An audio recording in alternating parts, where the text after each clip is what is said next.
Yes, good afternoon everyone. तो आ जाओ सब लोग जो यहाँ वहां घूम रहे हैं, बैठ जाओ एक जगह पे। चलो, kindly please keep your cameras on. जल्दी जल्दी चेहरा आपका जो है वो मुझे दिखना चाहिए। राइट, इंटरेक्शन में आपको भी मजा आएगा, मुझे भी मजा आएगा। राइट, आई होप अपनी नोटबुक में आप साथ में लेके बैठे हो, तो नोटबुक और पेन या पेंसिल भी साथ में ले लो। राइट, चलो तो रेडी है। चलो राइट, तो कल जो हमने पहले कवर किया, राइट, वो थोड़ा रिकॉल कर लें। हमने मैनेजमेंट के फंक्शंस, बराबर, मैनेजरियल फंक्शंस देखे थे। कुछ 8 अलग अलग फंक्शंस थे, 8 अलग अलग फंक्शंस। जैसे रूहीन ने बताया था कि कुछ 5 या 6 ही है, लेकिन हमने बताया कि बाकी आप एडिशनल भी जो है वो लिखोगे तो चलेगा। राइट, एक शॉर्टकट आपने लिखा था पॉज्ड कॉर्ब, याद है? Paused कॉर्ब। P stands for planning, O organizing, S staffing, D directing, CO coordination, R reporting, B budgeting और लास्ट वाला controlling. So it starts with planning and controlling. तो अगर कोई ऐसा पूछे which is the first function of management, first function of management planning, which is the last function of management controlling, MCQ 1 mark। Priyal वापस जरा repeat करेंगे। which is the first function of management? First, planning. Planning, and last function is Controlling. Yes, ठीक है, great. चलो super, तो हमने planning और controlling ये देखा। अच्छा, वॉइस थोड़ा ब्रेक हो रहा है, कोई बात नहीं, अभी कनेक्टिविटी अच्छे से सेट हो जाएगी धीरे धीरे, तो ऑडिबिलिटी भी आ जाएगी, चिंता मत करो। राइट, चलो ठीक है। लेकिन मैंने आपको समझाया था कि ये जो मैनेजरियल फंक्शंस होते हैं, लेकिन उससे पहले मैनेजमेंट को सबसे पहले किस चीज को लेके क्लियर होना चाहिए? Defining the objectives, defining the objectives. फिर वो ऑब्जेक्टिव को अचीव करने के लिए क्या चाहिए? ये मैनेजरियल फंक्शंस, बराबर। तो पॉज कॉर्ब लिखा आपने, फिर आपने एक एक एग्जांपल लिखा था, लिखा आपने एग्जांपल, राइट? प्रीति, यस सर। पी प्लानिंग में आपने कौन सा एग्जांपल वहां पे लिखा है?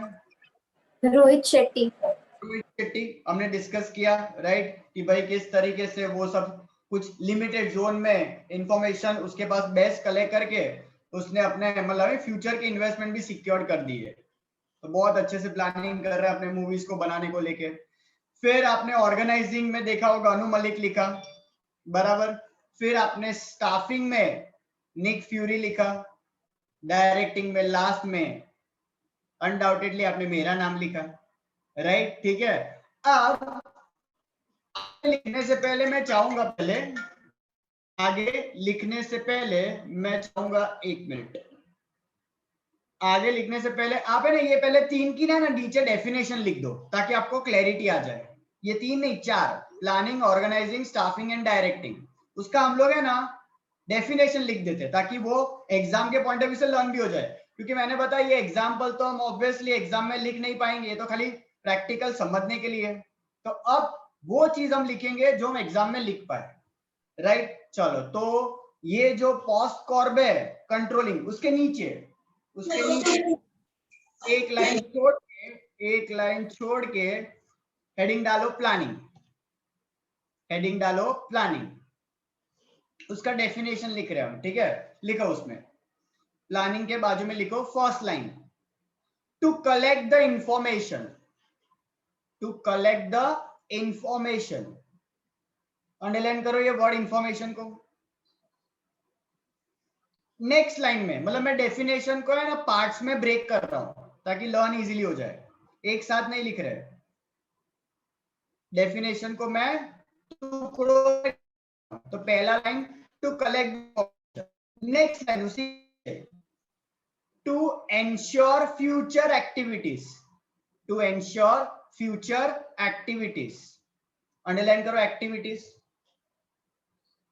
और नेक्स्ट लाइन मतलब थर्ड लाइन में लिखो to achieve the objectives, to achieve the objectives, underline करो ऑब्जेक्टिव्स।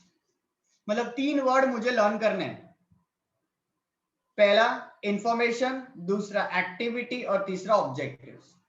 तो प्लानिंग क्या है? प्लानिंग के लिए ऑब्वियसली सबसे पहले आपको क्या करना है? इंफॉर्मेशन कलेक्ट करना है।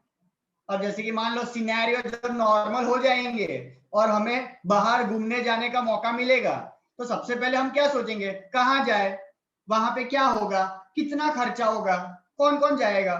तो सबसे पहले वी कलेक्ट द इंफॉर्मेशन, सबसे पहले we collect the information, then decide our future activity. આપણે ત્યાં જઈને અહીંયા આવું કરીશું ને, गोवा की ट्रिप है ना, महाबलेश्वर की ट्रिप, ऐसा कुछ हो तो हम क्या करते? नहीं करते, थोड़ा सर्फिंग सर्च करते हैं सब कुछ कि यहाँ पे क्या क्या है, कहाँ जाना है, कौन से बीच पे जाना है, कौन से क्लब में नहीं जाना है, वो सब हम कलेक्ट करते हैं इंफॉर्मेशन, है कि नहीं। फिर हम लोग क्या करते हैं? हमारी फ्यूचर एक्टिविटी, मतलब वहां जाके पूरा शेड्यूलिंग डे वाइज, बराबर है, विल कैरी दैट एक्टिविटी। कौन सी एक्टिविटी? ऑब्वियसली फ्यूचर में हम जो करने वाले वो, ताकि हमारा जो ऑब्जेक्टिव मजे करना वो पूरा हो जाए, बराबर। सब सिंपल है, पहले इंफॉर्मेशन कलेक्ट करो ताकि आप, ऑब्वियसली प्लानिंग है मतलब फ्यूचर की एक्टिविटी जो प्रेजेंट में सोच लेते हो, उसी को तो हम बोलते हैं ना प्लान। आगे किया जाने वाला कोई काम हम पहले से सब सोच लेते हैं, उसको क्या बोलते हैं? ने वेल प्लान, मतलब मैंने सोच लिया है कि भाई मैं शाम को क्या करूंगा, अभी क्लास के बाद सर मस्त तो सो जाऊंगा, तो बिना अलार्म रखे सोऊंगा ताकि उठने का कोई टेंशन ही नहीं। सर ये मेरा मस्त प्लानिंग है, बराबर। तो आप सब लोग क्या करते हो?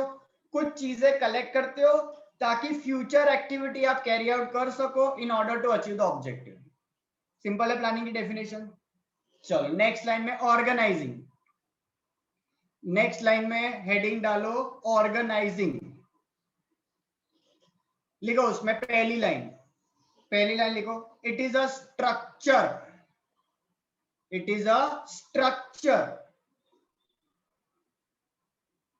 लिखा, अंडरलाइन करो वर्ड स्ट्रक्चर को। नेक्स्ट लाइन में, सेकेंड लाइन में, of assigning authority and responsibility, of assigning authority and responsibility,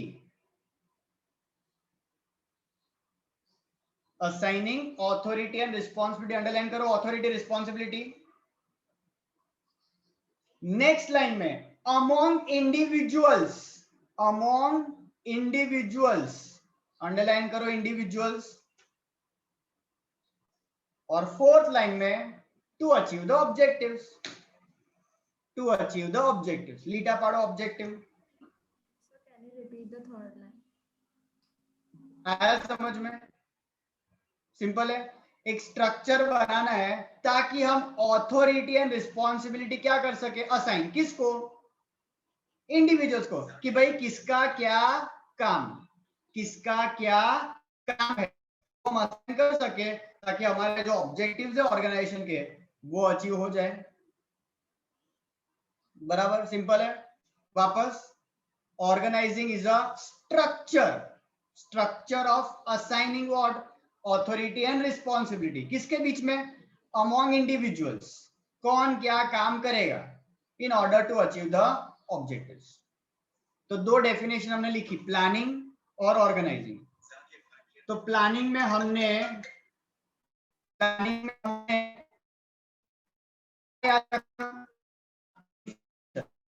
दूसरा और तीसरा the objectives,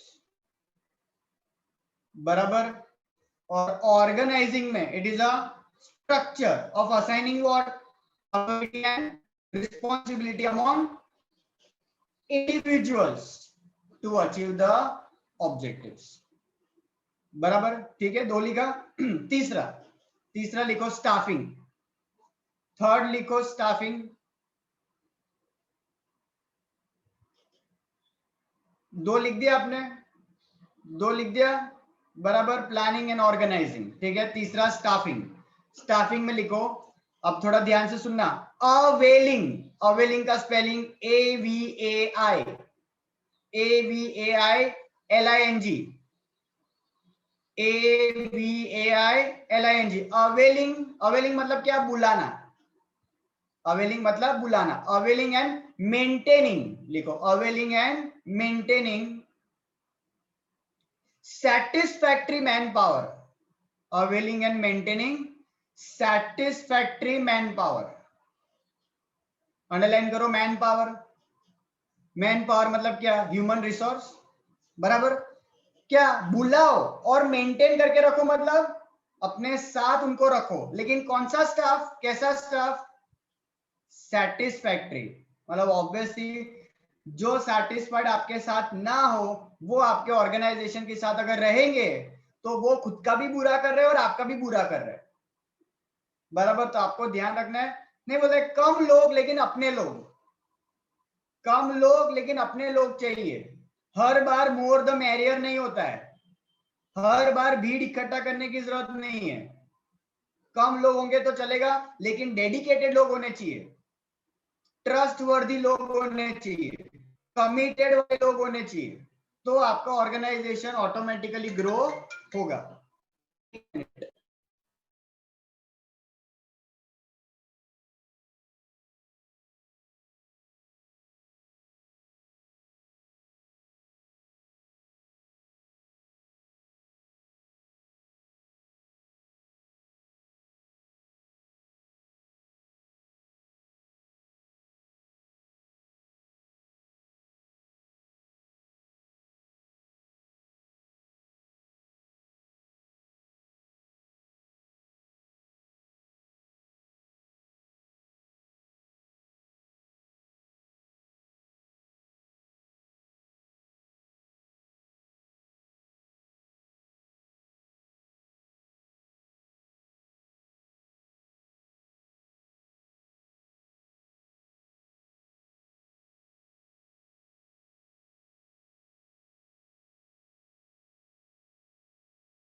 We are removing those who are not starting their videos.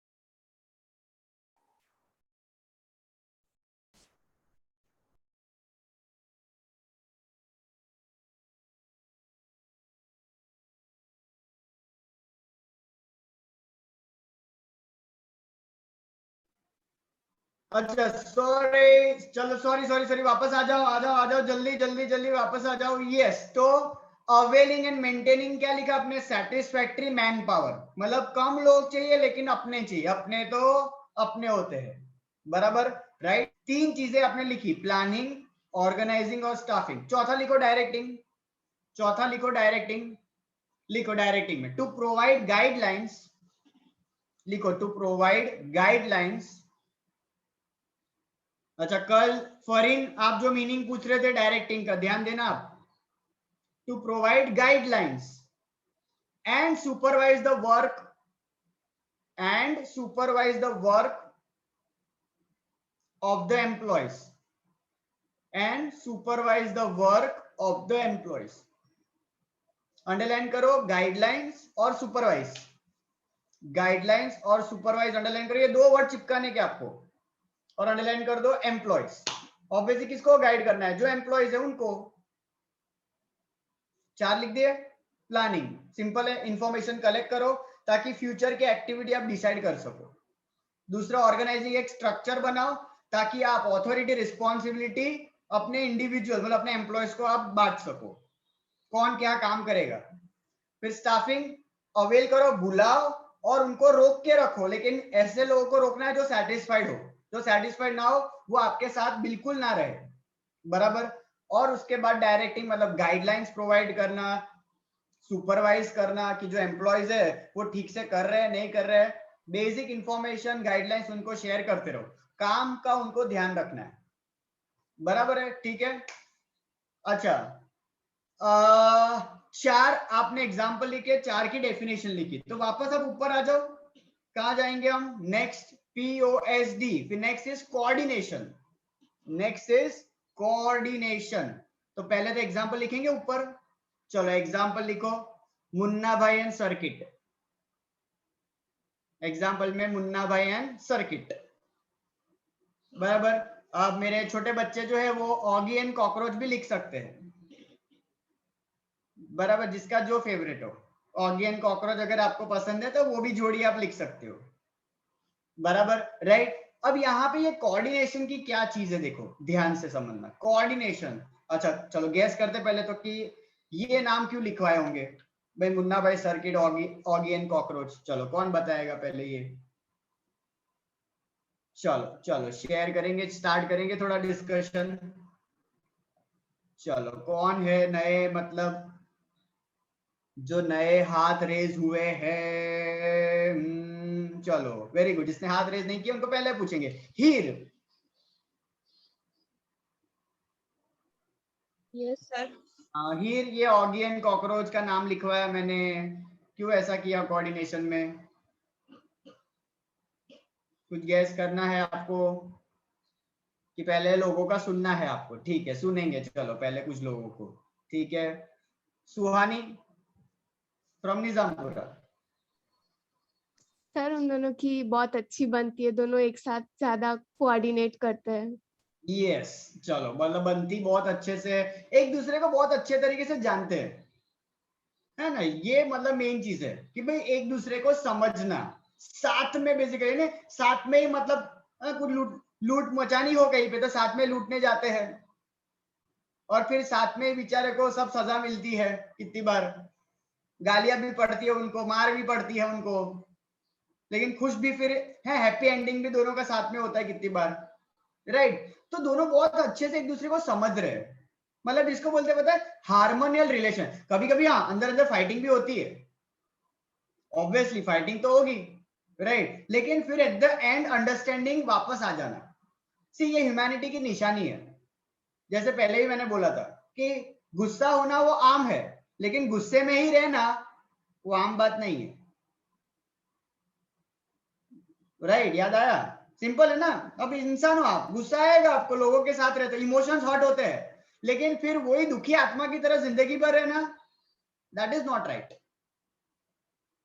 समझ में आ रहा है? वो मेन चीज है सारी। तो ये मतलब ओवरऑल लोगों के साथ काम करना है। मुन्ना भाई एंड सर्किट, मतलब यहाँ पे मुन्ना भाई ने अभी तो फोन किया नहीं कि सर्किट जो है ना, मतलब बॉडी लेके आ जाता है चिली चिकन, है कि नहीं? मतलब खाली कॉल किया, वे बेड की व्यवस्था नहीं है भाई, बेड चाहिए तो पूरा का पूरा बेड लेके आ जाता है, बॉडी नहीं है बॉडी उठा के लेके आ गया, है ना?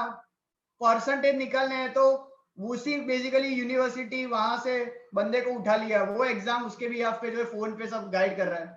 मतलब सी क्या लेवल का कोऑर्डिनेशन है, मतलब बंदा अभी बोलता भी नहीं और यहाँ पे काम शुरू हो जाता है। ये लेवल का हमें ओवरऑल कोऑर्डिनेशन रखना है, ये तरीके से हमें टीम वर्क कैरी आउट करनी है, राइट? चलो नीचे उसका डेफिनेशन लिखो, नीचे डेफिनेशन लिखो, to bring harmony, to bring harmony, underline करो हार्मनी।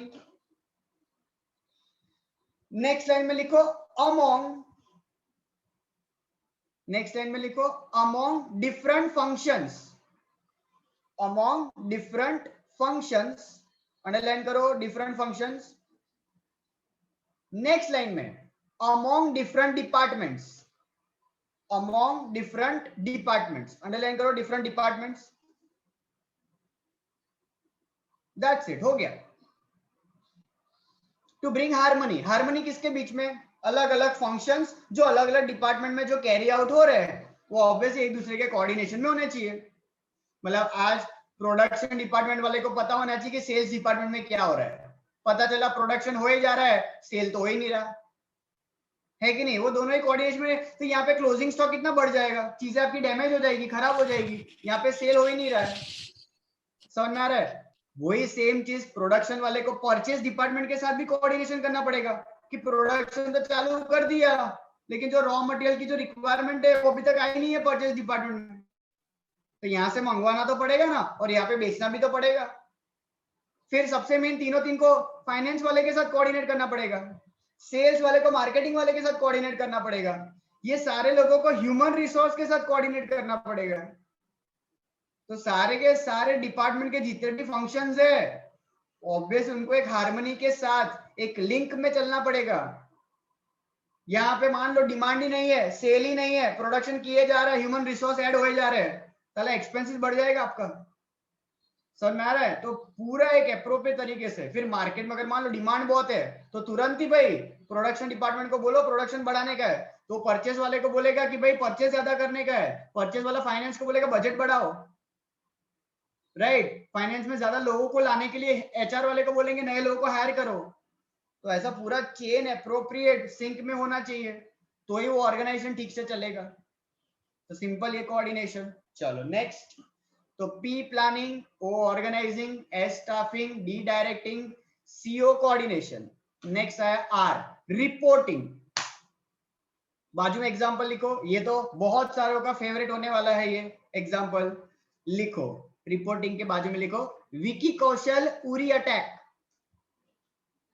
विकी कौशल उरी अटैक, बराबर हो रहा है? विकी कौशल बहुत सारी चीजों में आपके फेवरेट हो सकते हैं लेकिन यहाँ पे स्पेसिफिकली उरी अटैक वाला वो कैरेक्टर जिन्होंने देखा होगा वो तो ऑब्वियसली जल्दी कनेक्ट कर पाएगा, है कि नहीं?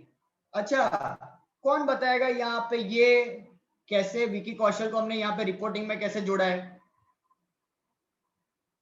कौन है जो बेसिकली समझा पाएगा हमें कैसे हमने रिपोर्टिंग में यहाँ पे जो है विकी कौशल को हमने लिया है? कौन बताएगा? अमान, अमान बताएगा। सर मैंने नहीं देखी पिक्चर। अच्छा पिक्चर नहीं देखी, वेरी गुड। और कौन बताएगा? तो ये तो जिसने देखी होगी वही हाथ ऊपर कर रहा है शायद। चलो तो उसको पहले पूछते, चिन्मय क्या बात है? चिन्मय हाँ सर, सर थोड़ी बहुत मूवी देखी थी, आधे से। बोलो जो थोड़ा बहुत। सर वो डायरेक्टली पीएम को शायद रिपोर्ट करते हैं। विकी कौशल को आपने डायरेक्ट पीएम को रिपोर्ट करते हुए देखा था उसमें? सर शायद से ऐसा कुछ था ना।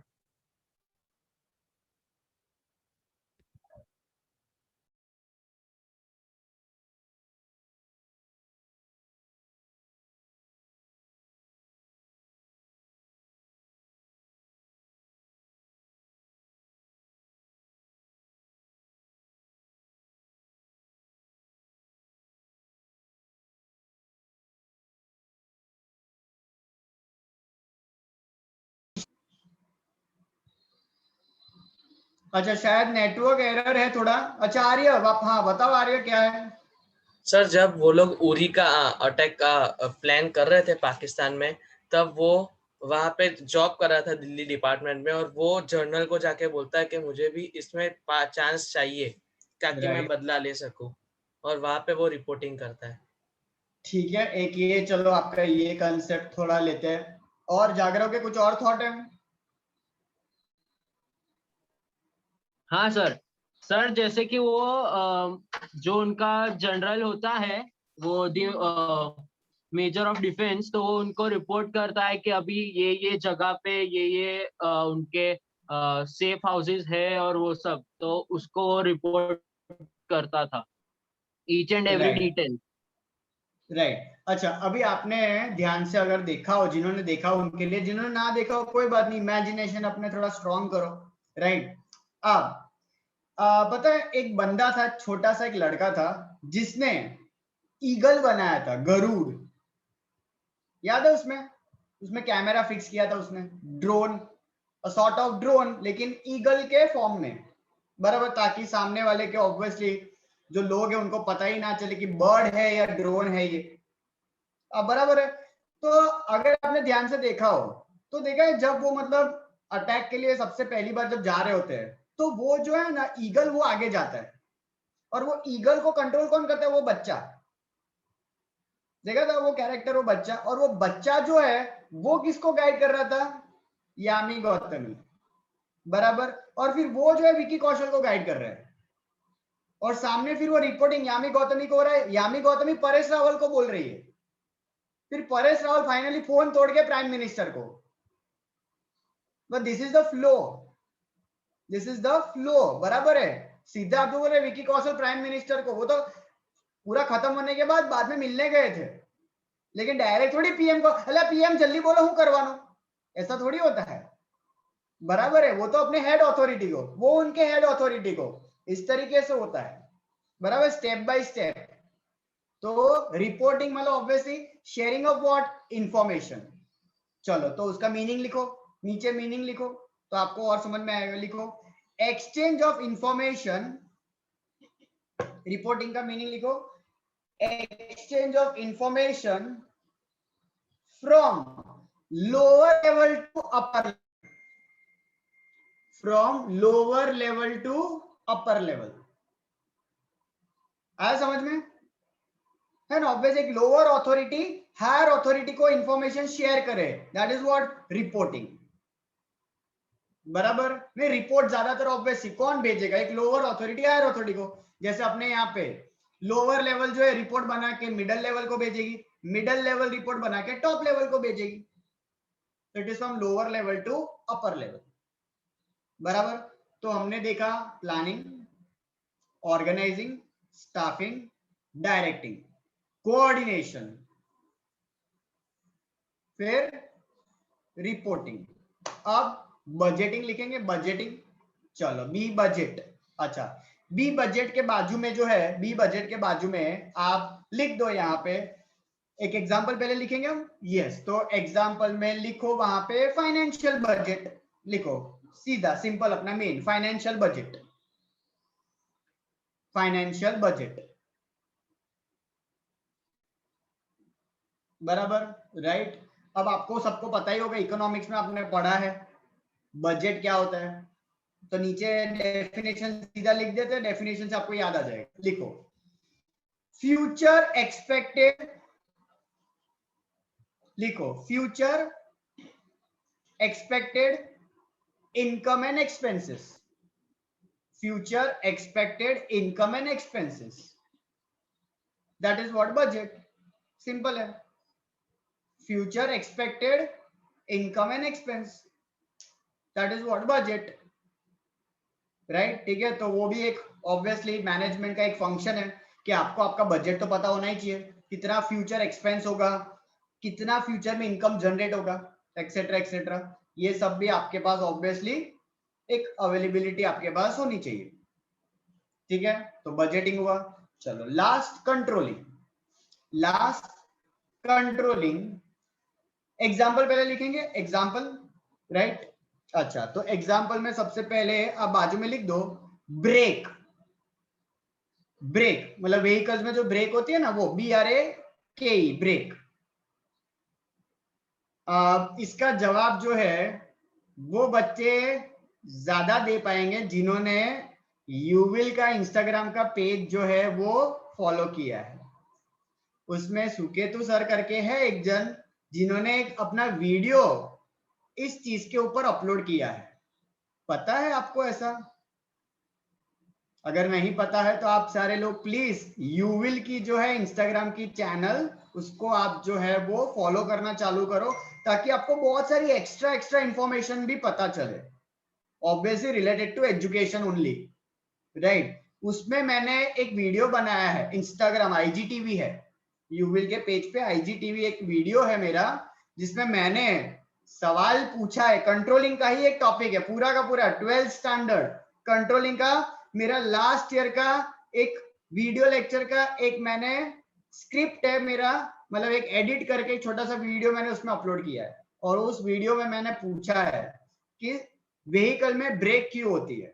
चलो, तो यही सवाल आप सबको भी, सिंपल सवाल है, व्हीकल में ब्रेक क्यों होती है? चलो बताओ, कौन बताएगा व्हीकल में ब्रेक क्यों होती है? सर ऐसा कैसा सवाल? चलो कौन बताएगा? ईशिका, व्हीकल में ब्रेक केम होय? બ્રેક મારવા માટે. ब्रेक मारवा માટે सर, આ તો सवाल છે यार। चलो नॉनसेंस। चलो फिर नेक्स्ट, काम्या कारेलीबाग, व्हीकल में ब्रेक क्यों होता है? ઇમરજન્સી માં એક્સિડન્ટ થઈ જાય તો બચાવવા માટે, ઇમરજન્સી में एक्सीडेंट ना થાય એટલે મતલબ ક્યારેક આમ ઇમરજન્સી માં બચાઈ લેવું. ઇમરજન્સી માં બચવા માટે, ઠીક છે। સુહાની, સર સુભાન, एक्सीडेंट ना हो जाए इस वजह से. एक्सीडेंट से बचने के लिए ब्रेक होती है, ठीक है। जिया, ब्रेक क्यों होती है? ब्रेक क्यों होती है? व्हील्स को कंट्रोल करने के लिए। व्हील्स को कंट्रोल करने के लिए, चलो ये भी सही है, ठीक है। और मनाली, यस क्यों होती है ब्रेक? સર સ્પીડમાં ગાડી જતી હોય ને વચ્ચેથી કોઈ આવી જાય તો બ્રેક મારવા. વચ્ચે કોઈ આવી જાય, કૂતરાઓ બહુ વચ્ચે આવે છે, ગાય આવે છે, સિંગડા લઈને આવી જાય ગમે ત્યારે, बराबर, तो बच जाएंगे अचानक, सही है, ठीक है। और कौन बताएगा? धरती, धरते, સર સ્લો કરવા માટે. स्लो करवा माटे, ओके, ये भी सही है कि भाई अचानक मेरे को स्लो करनी हो। अभी हम ऐसे तो है नहीं कि हमारे साइकिल तो है नहीं, क्यों स्कूल डेज में है ना, मतलब पैर नीचे घिसाते थे हम, है ना, या तो फिर साइकिल का स्टैंड गिरा दिया, धर धर धर धर धर धर धर धर, है ना, या तो फिर साइकिल इतनी मतलब पुरानी हो चुकी है कि हम तो मतलब थोड़ा स्लो हुआ नहीं कि ऐसे उतर जाते थे, फिर साइकिल धम करके आगे खुद ही मतलब उसका नहीं ऑटो पार्किंग मोड हो जाता था, वो अलग लेवल का था। लेकिन ये तो मतलब टू व्हीलर, मतलब जो नॉन गियर वाली बातें हैं। चलो और कौन बताएगा? सारा, व्हीकल में ब्रेक, आवाज ज नहीं आवतो, गया माइक गया। Soumya, yes sir. व्हीकल में ब्रेक क्यों होता है? सर व्हीकल जब स्पीड में हो तो उसको कंट्रोल कर सके इसलिए। चलो ये तो रूटीन ही है, चलो ठीक है, ठीक है। और कुछ नया? मानसी पाटिल, रुद्री, व्हीकल में ब्रेक क्यों होता है? रुद्री, हाँ सर, पूरा तो वीडियो नहीं देखा पर आधा देखा था, तो और फास्ट में आधे तक ये सवाल नहीं आया था। फास्ट में चलाए ना तो हमें ब्रेक पर भरोसा होता है, इसलिए हम फास्ट पे चलाते हैं, तो रोकने के लिए पूरा नहीं देखा वीडियो। हाँ, मतलब इन शॉर्ट रोकने के लिए। हाँ, ऐसा ही होगा सर, ठीक है। अच्छा, ये को कोई रोशन बोल रहा है, सर गाड़ी को चालू करने के लिए ब्रेक होती है। लायो लायो बाकी लायो, है ना सर। ऑटो स्टार्ट है तो ब्रेक ना दबाई पड़े पहले। Point to be noted milord, जो भी फ्यूचर में लॉयर बनने वाला है कृपया नोट करिए इसको, जज जो बनने वाला है ये पॉइंट को नोट कीजिए। व्हीकल ने चालू करो માટે ब्रेक मारवी પડે भाई, है ना। ऑटो स्टार्ट में वो आवे छे, साची बात है, साची बात है। चलो तो भाई पॉइंट एक्सेप्टेड, चलो ठीक है। और कृष्णा काहे ऐसा ब्रेक होता है ये व्हीकल में, ऐसा ब्रेक ही ना हो तो कितनी मजा आ जाए। नहीं सर, एक्सीडेंट हो जाएगा। एक्सीडेंट हो जाएगा तो काहे सर अगर हम बहुत स्पीड में चले जाए, अचानक कोई व्हीकल आ जाए तो एक्सीडेंट ना हो जाए, इसलिए होता है। चलो ठीक है, कुछ लोग जानवर लेके आए थे, आप इंसान लेके आ गया है, कोई व्हीकल लेके आ गए, सामने से व्हीकल आ गया अचानक, ठीक है। अभी हम तो मतलब विंड डीजल तो है नहीं, है कि नहीं, कि यूं यूं करके ट्रक के नीचे से निकाल ले। अभी अपने ट्रक के नीचे से निकालेंगे तो अपना तो टोपला उड़ जाएगा, अपना तो हेडिंग हो जाएगा, है कि नहीं। तो practically it is very difficult. अपना फास्ट एंड फ्यूरियस तो है नहीं, इंडियन रोड में फास्ट एंड फ्यूरियस अनपोसाइबल। बराबर અહીંયા તો ડિવાઈડર પરથી તો યુ ટર્ન નહીં વાગતી ગાડીની, કઈ ડ્રિફ્ટ મારવાની, है ना। कुछ लोग बोले FNF fan drift, Tokyo drift याद आयो, संडे मंडे सॉन्ग, मेरे टोक्यो ड्रिफ्ट वाले डिंग डिंग डिंग डिंग डिंग डिंग, याद आया वो। तो પછી એમાં બ્રેક જોઈએ કે ના જોઈએ, બર્न आउट કરવું હોય તો બર્न आउट કેવી રીતે થાય, બ્રેક જ ના હોય તો આગળ જતી રહે गाड़ी। स्टॉपी विली मारवा स्टॉपी मारवा, यहाँ पे देखो आए सब बाइकर्स आए, है ना। रॉयल एनफील्ड पर विली ना मराए, रॉयल एनफील्ड पर बेसी ने चलाओ, एक मोटी बात है, बराबर। तो बहुत सारे यहाँ पे आंसर आए हैं मुझे। हार्दिक तुम्हारा आंसर नहीं आया, व्हीकल में ब्रेक क्यों होता है? सर आपकी औकात मेरा માટે है ये क्या क्या नहीं है, ये कुछ भी कहीं पे भी जोड़ रहा है तू, कुछ भी जोड़ रहा है, कहीं सुना है तो तूने ऐसा बोल दिया कि ये रखो सर, कुछ नया कुछ भी आ रहा है। चार्मी सर व्हीकल ने कंट्रोल करवा, ये आंसर होता तो स्पीड में ना चला, ये आंसर होता तो मैं सबको थोड़ी कंटिन्यूस पूछते रहता, कुछ तो नया होगा ही ना। मंदार खुजा रहा है, बोले रुको सर मेरी जुए बताएगी आपको, रुको जल्दी बताओ, सिर खुजा रहा है, बोलो। ध्रुवी अनम्यूट થશે ध्रुवी। हाँ ध्रुवी, व्हीकल में ब्रेक क्यों होता है? सर अपने आप को बचाने, अपने आप को बचाने के लिए, चलो ठीक है, अपने आप को बचा लो ठीक है। और स्टॉप करवा, अच्छा चैट बॉक्स में आंसर पढ़ते देखो सबके, ओ हो खतरनाक लिखे, फास्ट चलाने, ए आंसर मिल गया, वेरी गुड। व्हीकल में ब्रेक इसलिए होती है ताकि आप व्हीकल को फास्ट चला सको। सर आ खबर ना पड़ी सर, थोड़ा सा डीप व्हीकल को हम फास्ट चला सके, मुझे मेरे ब्रेक पे भरोसा है कि हाँ ब्रेक है इसलिए मैं भगा सकता हूं, है कि नहीं। व्हीकल में ब्रेक होता है जिसकी वजह से हम व्हीकल को फास्ट चला सकते हैं। तो फास्ट चलाने के लिए वो ब्रेक है ना, कि हाँ भाई फास्ट चलाने के लिए ब्रेक क्यों है, ताकि हम फास्ट चला सके। आप सब क्या कर रहे थे, नेगेटिविटी की तरफ ही सोच रहे थे, लेकिन controlling is not a negative activity, it is a positive activity, it is a positive activity. Controlling negative नहीं है भाई, वो पॉजिटिव चीज है। मतलब ये जो ब्रेक है वो ऐसा नहीं है कि ये बचाने के लिए, ये करने के लिए।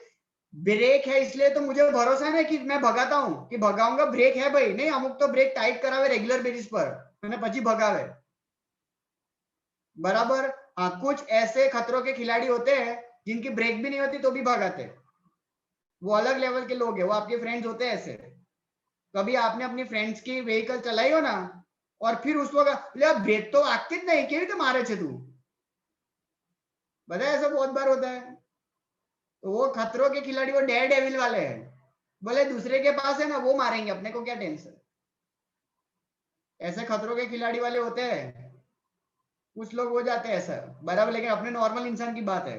तो व्हीकल में ब्रेक इसलिए होती है ताकि आप स्पीड में चला सको, बराबर है। मतलब मुझे वो कंट्रोलिंग पे क्या है, भरोसा है, वो पॉजिटिव एक्टिविटी है। मतलब अगर मान लो किसी ऑफिस में सीसीटीवी कैमरा है, तो क्या ये अच्छी बात है या बुरी बात है? अच्छी बात है। सर आप बोलोगे नहीं यार सर, ऐसा कैमरा मुझे देख रहा है, लेकिन अच्छा है ना, बराबर 24/7 365 डेज कोई भी कांड वांड हुआ तो पकड़ा जाएगा ना, तो अच्छी चीज है वो। ये जो बम्पर होता है, bumper speed breaker, speed breaker अच्छा है कि बुरा है? सर जान दो ना यार, ऐसा मेरे सोसाइटी में तो ऐसा बम्पर है ना कि व्हीकल कुदाते ना तो पावागढ़ छू के वापस आते हम। ऐसे भी सोसाइटी के पता है कुछ बम्पर होते हैं यार जब्बर, अब नीचे का बोनेट हिल जाए आपका,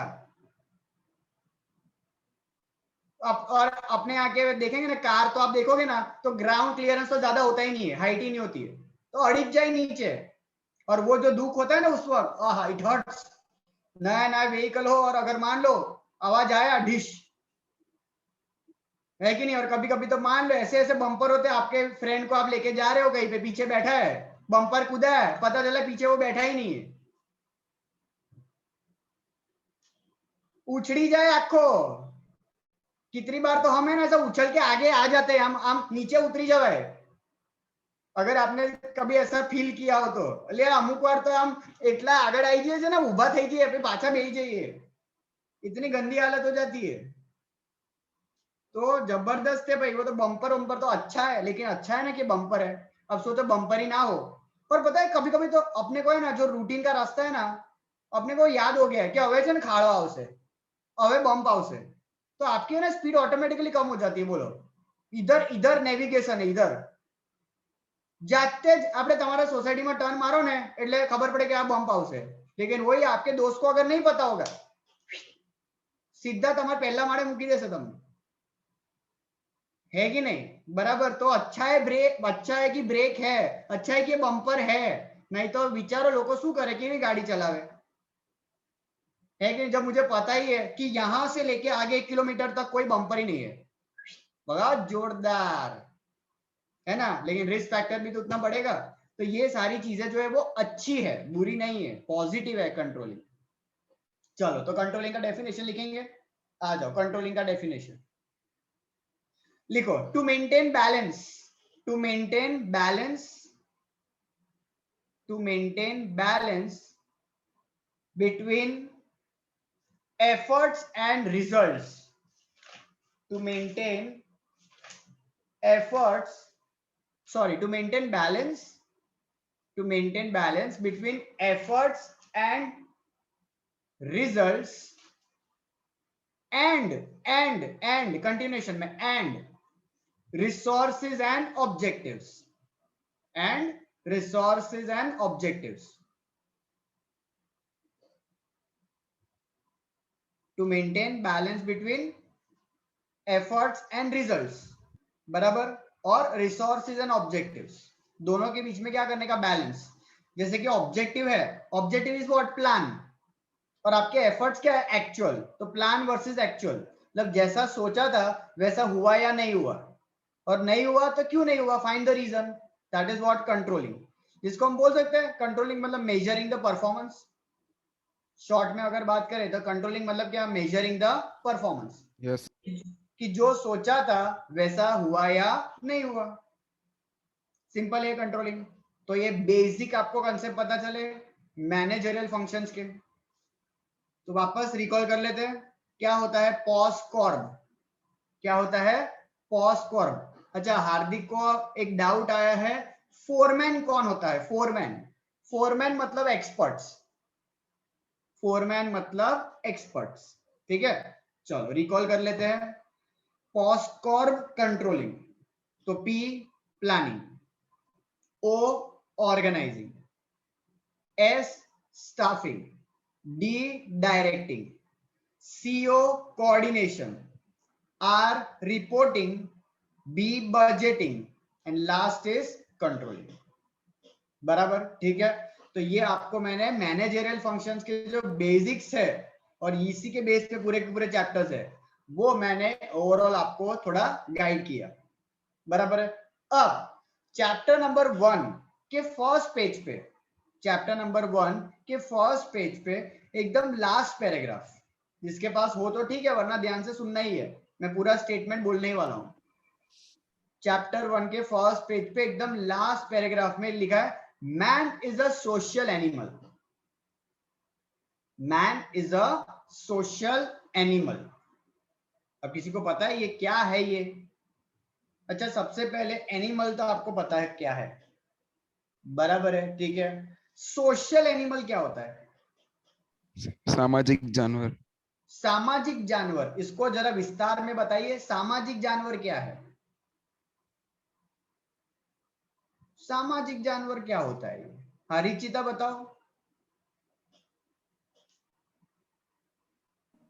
सर मतलब सिर्फ ऐसे प्रॉफिट के बारे में सोचना ऐसा नहीं, मतलब समाज के बारे में भी, डेवलपमेंट सोसाइटी का वो भी होना चाहिए।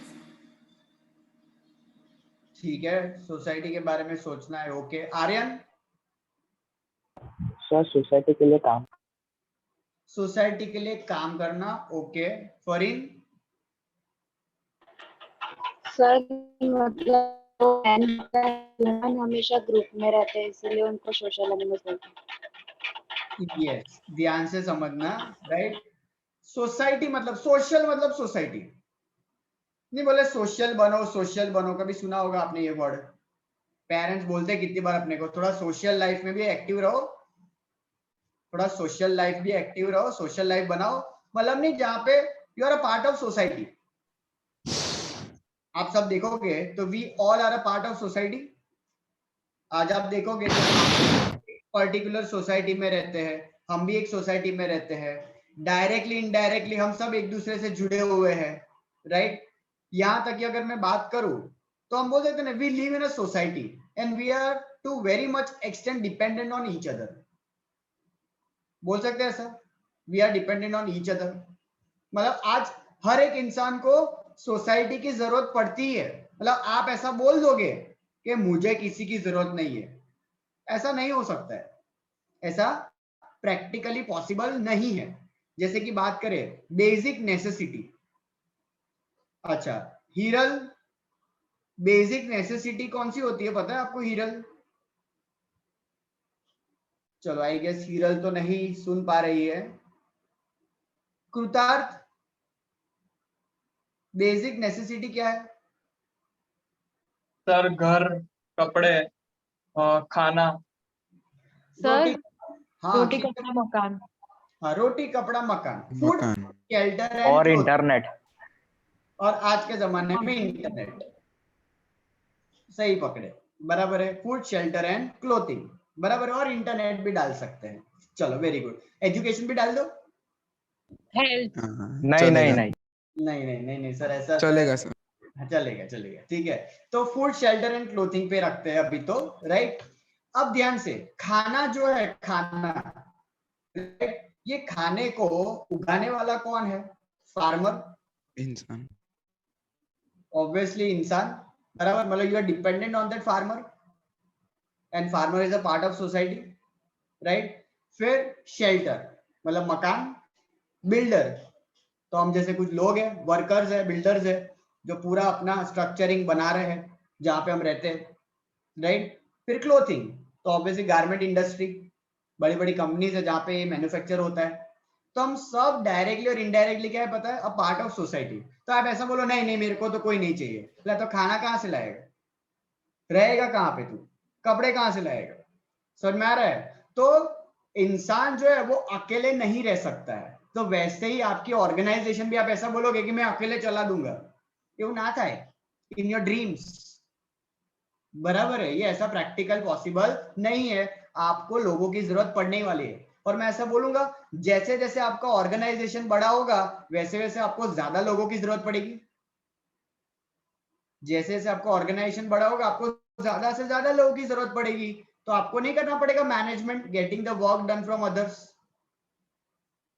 बराबर है। मतलब जितना ऑर्गेनाइजेशन बड़ा उतने मैनेजमेंट के आपके रोल्स भी ज्यादा है, बराबर है। तो ये man is a social animal इंसान को सोसाइटी के साथ जुड़ के रहना चाहिए, क्योंकि उसको कहीं ना कहीं सोसाइटी के कुछ ना कुछ लोग कहीं ना कहीं काम तो आने ही वाले हैं, बराबर। तो आप ये सोसाइटी को इग्नोर कर दोगे कि मैं तो अपना खुद कर लूंगा, तो ऐसा नहीं हो पाता है।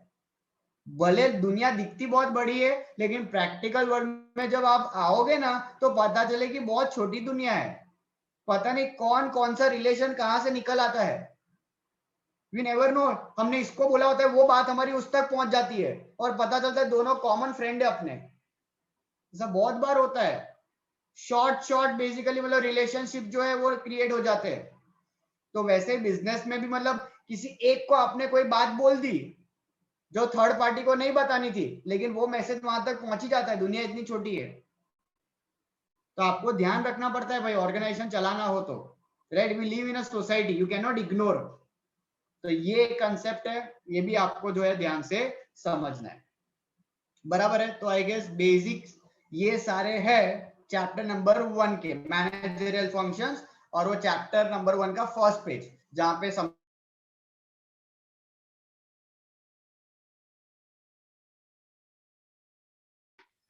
दीपक कलाल।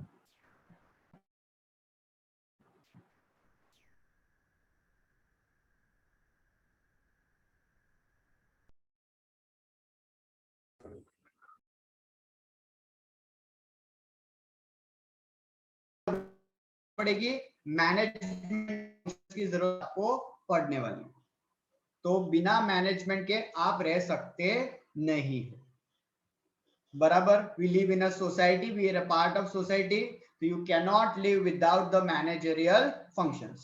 इतना इंपॉर्टेंट एस्पेक्ट। डन, ठीक है। चैप्टर 1 आपने कुछ रिफर किया हो, उसमें किसी को कुछ डाउट, फिर मैं नेक्स्ट सेशन में वापस ये चैप्टर 1 लूंगा और आगे के जो नेचर है, जो इंपॉर्टेंस है, वो हम कवर करेंगे। फिर लेवल्स ऑफ मैनेजमेंट है, वो हम कवर करेंगे।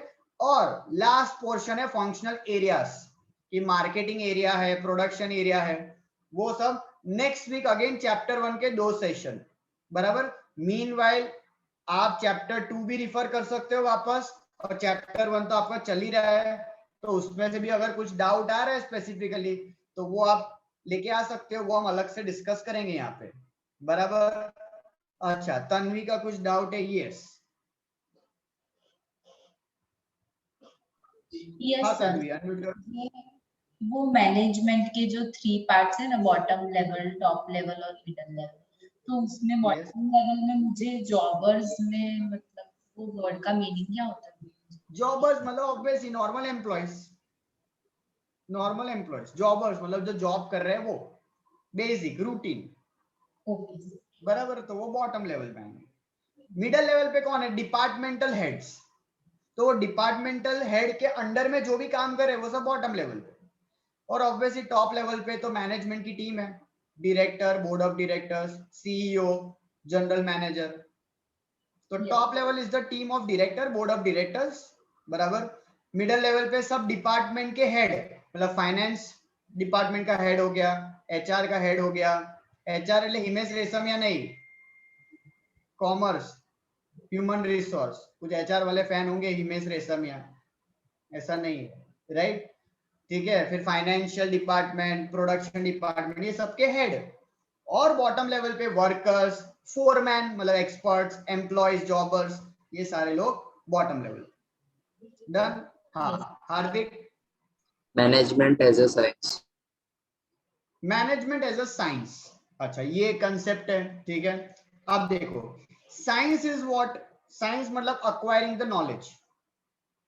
साइंस जो है वो क्या है? हमें बहुत सारी चीजें सिखाता है। ज्यादातर साइंस में एक्सपेरिमेंट्स होते हैं, राइट, और एक्सपीरियंसेस के थ्रू आप एक कंक्लूजन पे पहुंचते हो। प्लस साइंस बेसिकली है तो क्या? गेटिंग द इंफॉर्मेशन, बराबर है, राइट। तो वैसे ही हमने भी जो पढ़ा है कि भाई प्रिंसिपल्स जो है, बराबर है, वो भी तो क्या है? वो भी तो ऐसा ही है ना कि कुछ इंफॉर्मेशन है, जनरल गाइडलाइंस, बराबर। इसलिए उसको कंपेयर किया है साइंस के साथ कि भाई अक्वायरिंग द नॉलेज मतलब आपको जब एक ऑर्गेनाइजेशन चलाना हो तो आपको भी मैनेजमेंट पहले सीखना पड़ेगा, फिर सीखने के बाद putting the knowledge into practice, जिसको हम बोलते हैं आर्ट। पहले हम सीखेंगे, सीखने को क्या बोलते हैं साइंस, फिर उसको एग्जीक्यूट जो करते हैं उसको बोलते हैं आर्ट, और उस फील्ड में जब आप बेस्ट बनते हो तो उसको बोलते हैं profession, that is expert knowledge. जो तो आपको पता ही है, 11th में पढ़ा था हमने प्रोफेशन, सीए, डॉक्टर, लॉयर, बराबर, ये सब प्रोफेशन। मतलब मैनेजमेंट की डिग्री में ये पीटर ड्रकर, आपने जो नाम देखा, हेनरी फेयोल, ये सब क्या है, मैनेजमेंट के प्रोफेसर्स है, मैनेजमेंट के प्रोफेसर, इनके पास एक्सपर्ट नॉलेज है, बराबर है। तो आपको भी ऑब्वियसली वो मैनेजमेंट के प्रोफेशन के लेवल पे आपको जो है वो एग्जीक्यूशन करना है। मतलब पहले मैनेजमेंट सब सीखो, फिर ऑब्वियसली उसको प्रैक्टिकली अप्लाई करो और फिर उस फील्ड में बेस्ट बन जाओ। That is science, art and profession. Done. Dhruv? Sir मुझे ना मैनेजमेंट एज अ प्रोफेशन में डाउट है कि उसमें जैसे लॉयर एक अकेले सेपरेटली खोल सकता है खुद का भी, मीन्स खुद का वो, तो मैनेजर तो ऐसे नहीं खोल सकता, वो खाली बिजनेस कर सकते हैं या फिर जॉब कर सकते हैं, तो फिर वो प्रोफेशन कैसे? लॉयर क्या आपने बोला, लॉयर क्या कर रहा है, अपने खुद का ऑफिस? हाँ, वो खुद का कर सकता है, अपने लिए काम कर सकता है, बट मैनेजर सेपरेटली कहाँ खोल सकता है? इवेंट मैनेजर सुना है आपने? हाँ। तो उसकी ऑफिस होती है, फुर्सत में निकल। ये जो भी प्लीज, जो भी बीच में बोल रहा है, मेरे को होस्ट, इनको जरा रिमूव करो। ये जो भी न्यूसेंस अगर क्रिएट करने की कोई कोशिश कर रहा है, राइट, ये जो भी न्यूसेंस अगर करना चाहता है, प्लीज मेरा नंबर नोट करे और मुझे फोन करके जरा बात करे, राइट। मैं आपको डेफिनेशन सिखाता हूँ न्यूसेंस का। चलो, राइट। हाँ ध्रुव, तो इग्नोर करते हैं ये न्यूसेंस को और आते हैं हमारे टॉपिक पे। चलो, यस, तो event managers, right, organisers, right, इनके ऑफिसेस होते हैं बहुत बड़े बड़े, राइट। अब जैसे कि डेस्टिनेशन वेडिंग प्लानर, राइट, तो ये सब है ना, मैनेजर्स होते हैं। तो you go to them, you get that information. अभी जैसे कि रिसेंटली ऐसा हुआ, मेरे एक रिलेटिव को एक इवेंट मैनेजर का कांटेक्ट किया, उनको है ना प्री वेडिंग फोटोशूट करवाना है, तो उनको है ना पैकेज बताया गया 5,000 का, 10,000 का, 50,000 का, 3 अलग अलग पैकेज बताया गया, जिसमें अलग अलग ऑब्वियसली कॉम्बिनेशंस, कि इसमें आपको जो है घर पे आके हम आपका फोटोग्राफी करेंगे, दूसरे वाले में हम आपको जो है वो मतलब इस जंगल, कोई फॉरेस्ट एरिया में लेके जाएंगे, तीसरा 50,000 वाला 7 समुंदर पार सी शोर वाली जगह पे लेके जाएंगे, और वो बड़े 50,000 वाले में तो वो आपको मतलब कॉस्ट्यूम भी प्रोवाइड करेंगे, वो गाउन्स है जो भी है, मतलब उनका ड्रेसिंग भी वो लोग ही प्रोवाइड करेंगे, और उसमें उन्होंने फोटोग्राफी, वीडियोग्राफी सब कुछ एड ऑन किया, मतलब पूरा A to Z प्लानिंग। वो बोल देंगे कि 7:15 बजे रेडी रहे, जो हमारी गाड़ी आई जैसे, मतलब पिकअप एंड ड्रॉप, खाना पीना सब कुछ आ गया उसके अंदर। तो ये भी है तो क्या, पार्ट ऑफ मैनेजमेंट। तो ऐसे ही मतलब ऑब्वियसली ना कि ये सब धीरे धीरे क्या करेंगे मैनेजमेंट में, ये भी हम बेसिकली बोल सकते हैं एक्सपर्ट नॉलेज, बराबर। इनके पास भी एक एक्सपर्ट नॉलेज है ऐसी फोटोग्राफी की जो अपने पास नहीं है। तो इसको भी मतलब कंपेयर किया इस तरीके से कि भाई इन सारे लोगों को मैनेजमेंट के पास भी एक्सपर्ट नॉलेज है जो बेसिक सबके पास नहीं होता। या तो आपने बड़ी बड़ी मैनेजमेंट की डिग्री हासिल कर ली, मैनेजमेंट की डिग्री आती है IIM से, तो जिसने ये मैनेजमेंट की डिग्री हासिल की तो ऑब्वियस उसके पास वो एक्सपर्ट नॉलेज आ गया, तो बन गया वो मैनेजमेंट का प्रोफेसर उस तरीके से। और फिर वो प्रैक्टिकल अपने इस इवेंट मैनेजर वाली दुनिया में एग्जीक्यूट कर सकता है वो, बराबर। ठीक है, मतलब मैनेजमेंट में भी इंस्टीट्यूट्स होती है जहां से आप ये स्पेशलाइज्ड नॉलेज ले सकते हो। MBA, अब MBA लोग जो करते हैं बड़ी बड़े कॉलेजेस से, तो आपने ये जो डिग्री ली तो ऑब्वियसली आपके पास कैसा नॉलेज आ गया, एक्सपर्ट नॉलेज, जो किसी और के पास नहीं होगा। तो आपके पास मैनेजमेंट का कौन सा नॉलेज आया, एक्सपर्ट, मतलब आप क्या बन गए, मैनेजमेंट के प्रोफेसर, उस तरीके से, बराबर। हाँ विश्वा बताओ। यस सर, इसमें नेचर ऑफ मैनेजमेंट में कंटिन्यूअस प्रोसेस है ना? अच्छा, नेचर ऑफ मैनेजमेंट तो मैं नेक्स्ट सेशन में पूरा लेने ही वाला हूँ, राइट, नेचर एंड इम्पोर्टेंस। तो आई वुड लाइक कि वो नेक्स्ट टाइम वो पूरा सेशन हम लोग उसमें कवर करें, फिर भी अगर आपका डाउट रह जाता है तो विल डिस्कस। बराबर, नेचर, इम्पोर्टेंस, लेवल्स और वो फंक्शनल एरियाज, वो पूरा का पूरा। हाँ धैर्य। सर वेकेशन क्या दीजिए? हाँ वेकेशन, वेकेशन ये देखा कब से मैं चैट बॉक्स में था, लेकिन मैं इग्नोर कर रहा था, लेकिन फिर हाथ जो दिखाया वो इग्नोर नहीं हो पाया, है ना। तुम्हारे हाथों की लकीरें जो दिखा रहे हैं वो हम इग्नोर नहीं कर पाए, क्योंकि ये लकीरें बहुत सारे के सवालों के साथ जुड़ी हुई थी, है ना। रिचिता ने भी चैट बॉक्स में डाला, मैंने बोला इसको भी इग्नोर करे, इसको भी इग्नोर करे, कितने सारों के इग्नोर किए मैंने, लेकिन फिर जो हाथ खड़े हो गए लोगों के। हाँ बहुत जल्द आपको इसका जो है वो मैसेज आ जाएगा, इसको सस्पेंस रखते हैं तो और मजा आएगा। बराबर, ऐसा ही तो हम इजीली नहीं बताएंगे आपको, तो बहुत जल्द आपको इतना बता दे कि एक मैसेज आएगा कि कब से कौन से डेट से लेके कौन से डेट तक ब्रेक है। बराबर, तो इसको सस्पेंस के साथ हम खत्म करते हैं। बाय एवरीवन, टेक केयर, आवजो। चलो bye bye bye bye sir. Bye sir.